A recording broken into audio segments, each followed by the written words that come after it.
Takže teď bychom se ještě podívali na tu hranici produkčních možností, na tu PPF křivku a zabývali bychom se významem vlastně jednotlivých bodů na té PPF křivce, respektive pod ní a nad ní.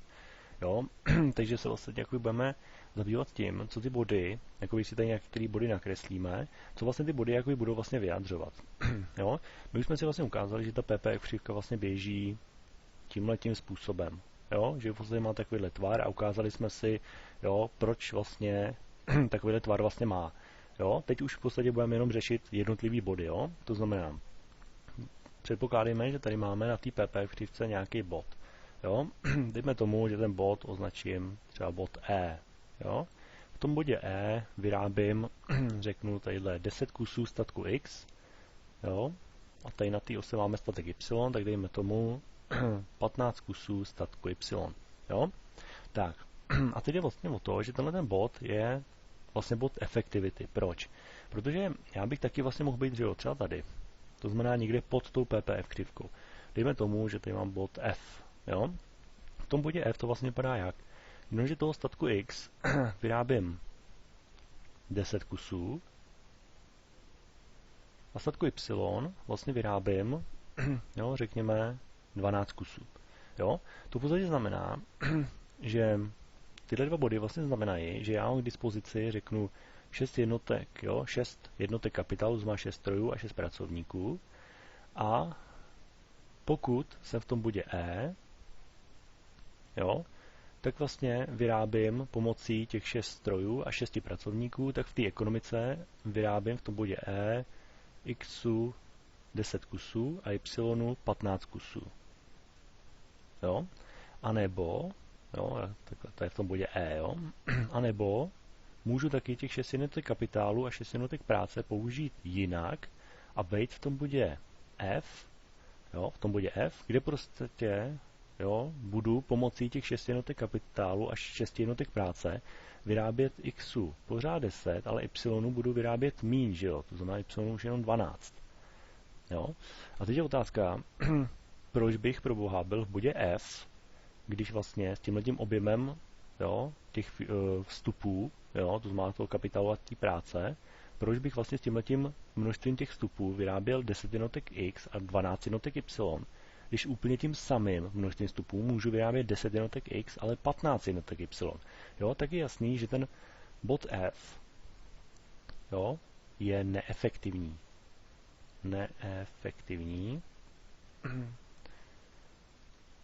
A tím pádem ten bod E musí být efektivní.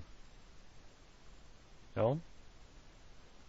Jo, bude nesmysl prostě používat 6 jednotek kapitálu, 6 jednotek práce tak, že budu vyrábět 10 jednotek X a 12 jednotek Y, když těch 6 jednotek kapitálu, 6 jednotek práce můžu použít tak, že budu vyrábět X pořád 10, ale Y víc, jo, taky nesmyslný být tadyhle v tom bodě F, jo.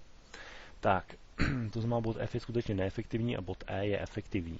Potom tady ještě vlastně můžeme mít, že jo, nějaký bod, řekněme, nevím, plátnu tadyhle bod G.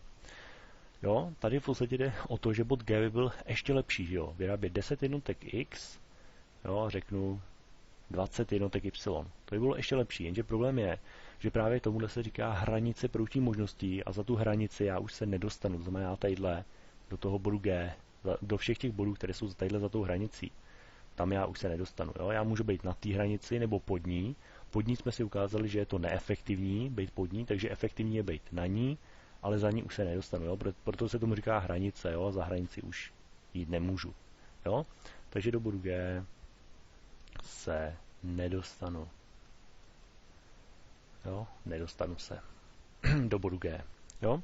Takže to byly v podstatě ty body. Jo? Takže pamatovat si, body pod PPF křivkou jsou neefektivní, body na té PPF křivce jsou efektivní a body za tou PPF křivkou ty jsou pro mě nedosažitelný, tam už prostě být nemůžu.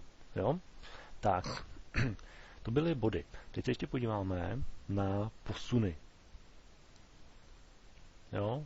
Posuny PPF křivky. Tak, o co v podstatě jde?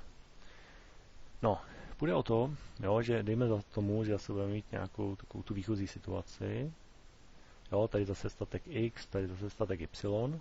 Jo, a tady si nakreslíme tu PPF křivku. No, zkusím jít trochu. No, taky nic moc, dejme tomu. Ještě jednou. Tak, jo.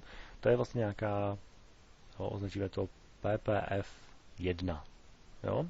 Tedy o to, že v podstatě dejme tomu, že tahle PPF vlastně znamená to, že zase mám, jo, řeknu 6 jednotek kapitálu a 6 jednotek práce. No a já to vlastně můžu jakoby, že jo, použít tak, že dejme tomu, že všech 6 jednotek kapitálu a 6 jednotek práce použiju na výrobu statku X a budu vyrábět 20 kusů a tím pádem na výrobu statku Y nebudu používat nic, takže budu vyrábět 0 kusů. Jo? Tak, to by byl vlastně ten bod, že jo, tadyhle. Jo? To je těch X20, Y0. Jo? To znamená, všechny ty výrobní vstupy používám na výrobu statku X a na výrobu Y nepoužívám nic. Jo? Nebo druhá možnost, 6 jednotek kapitálu a 6 jednotek práce, použiju obráceně, na X nedám vůbec nic, to znamená X budu vyrábět 0 a Y budu vyrábět 20, takže budu tady v tom bodě. Jo, to je první možnost. Tak, no a teď v podstatě budeme předpokládat, že z nějakého důvodu došlo k, řekněme, například přírůstku, jo, těch výrobních vstupů. Jo. Budeme říkat, že třeba došlo jenom k přírůstku pracovníků. Jo, přírůstek pracovníků. Jo, dejme tomu, že prostě přišli nějaký přistěhovalci třeba, jo. Jo, přistěhovalci, kteří tady u nás v České republice chtějí pracovat, jo. Takže teď mám pořád 6 jednotek kapitálu, to se nezměnilo, no ale mám třeba 10 jednotek pracovníků, že jo. No a teď je situace taková, že když vlastně dám všech těch 6 jednotek kapitálu a 10 pracovníků, to znamená 6 strojů a 10 pracovníků dám na výrobu statku X, tak toho Xu budu vyrábět už víc, že jo, 30 kusů třeba. Jo, než tady, že jo, protože tady mám jenom 6 pracovníků a tady mám 10, jo, počet strojů se nemění. Jo, a protože mám víc pracovníků, tak pochopně taky vyrobím víc, jo. Takže Y teďkon budu vyrábět pořád 0, jo, ale Xu víc, jo, protože všechny jsem dal zase na výrobu statku X. Další možnost, 6 jednotek kapitálu, 10 jednotek práce, že to můžu udělat obráceně, že jo, zase na X nedám nic a všechno dám na Y. Na výrobu statku Y, to znamená 6 strojů a 10 lidí mi teď vyrábí Y, takže vyrábí, řekněme, zase 30 kusů. Když to teď promítnem sem, tak vlastně tahle situace, kdy X vyrábím 30, tak na a Y 0, jo, tak nás to hodí tady do toho bodu. A tahle ta druhá situace, kdy X vyrábím 0, ale Y 30, tak nás to hodí tady do toho bodu. A tady, když to jakoby nějakým způsobem zkusíme spojit, jo, tak vidíme, že ta PPF křivka se nám posunula takhle nahoru, jo, na PPF2. To je díky tomu, že došlo k přírůstu, jo, přírůstu těch pracovníků, jo, prostě, jo, jakoby došlo vlastně ke zvýšení množství těch pracovníků, jo. Jo, takže došlo vlastně k růstu počtu jakoby těch pracovníků, jo.